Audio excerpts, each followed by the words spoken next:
এখন নিজের মনে হচ্ছে যে নিজের গালে দুটো চড় মারি, যে এই জিনিসটা আগে কেন করলি না।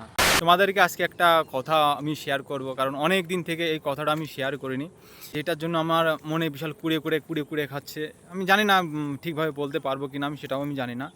আমার একটা ড্রিম ছিল যে আমি সেন্ট্রাল গভর্নমেন্টে চাকরি করব, এরকম একটা ড্রিম ছিল। সেই ড্রিমটা আমার বিশাল বাজেভাবে নষ্ট হয়েছে। এটা পূরণ করার জন্য আমি হাবড়া যেতাম, পড়তে যেতাম, মানে কম্বাইন পড়তে যেতাম, ওইখানে পড়তাম। ওইখান থেকে আমার বন্ধুরা সব বারণ করেছিল যে ভাই এরকম তুই করিস না, যে পড়াশোনাটা বন্ধ করিস না, নাহলে তুই কিন্তু পরে বিপদে পড়বি। কিন্তু আমি তাদের কথা শুনিনি, কারণ মাথায় তো একজনই নাম ছিল না। সেই জন্য আমি পড়াশোনা কোনো কিছু বন্ধ করিনি, সব কিছু চলছে আমার। চলতে চলতে হঠাৎ হঠাৎ করে পড়ার মধ্যেখানে ধরো আজকে আমার পড়া আছে, তো কালকে আমি আবার সেইখানে আমার যেতে হবে, যেখানে ছিল। আমি এখন সেটা সমস্ত কিছু বলবো না। তো যেতে হতো সেইখানে। আমার পড়াশোনাটার বিশাল বড় এফেক্ট পড়ছিল। মানে মাঝে মাঝে বলতাম যে আমি যাব না, তুমি যাও, কিন্তু জোর জবরদস্তি করে আমার সেইখানে যেতে হতো। তো এই হচ্ছে জিনিস, মানে আরও কত কিছু যে আছে সেগুলো আমি বলতে পারবো না, কারণ আমি নিজে ভাবছি এখন যে আমি 3.5 বছর একজনের জন্য স্যাক্রিফাইস আমি করেছি।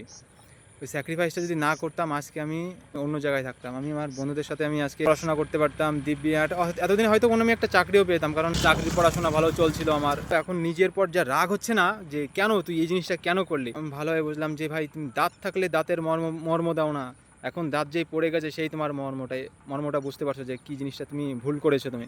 এই কথাগুলো আমি নিজেকেই বলছি, কাউকে উদ্দেশ্য করে বলছি না। আমারই ভুল যে আমার হয়তো আমি সেই তখন যদি না যেতাম, তখন আজকে আমার এই জিনিসটা আমার কোনোদিনও হতো না। গিয়েই বড় একটা মস্ত বড় ভুল করেছি, যে আমার নিজের লাইফ স্যাক্রিফাইস করে তাকে দাঁড় করিয়ে দিয়ে কত কিছু করেছি আমি তার জন্য।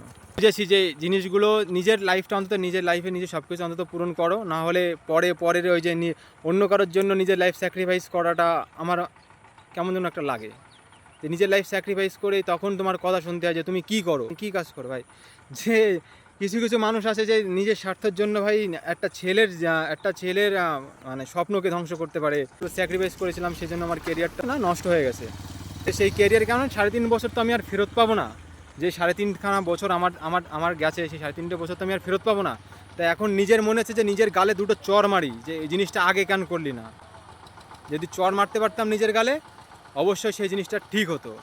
আমি মনে করছি আমি নিজে পাগলের মতন সবসময় কুকুরের মতন লেজ নাড়িয়ে বেরিয়েছি। ভাই এই জিনিসগুলো করা ঠিক না ভাই। আমি মনে করছি এখন একটা কথা বলেছে না, ভুল বুঝে এখন কী লাভ। সংশোধন আর কি করবা বলো। তো যাই হোক, এইসব বাদ দাও, এখন নিজের লাইফটা নিয়ে একটু ভালো থাকি, ব্যাস এই।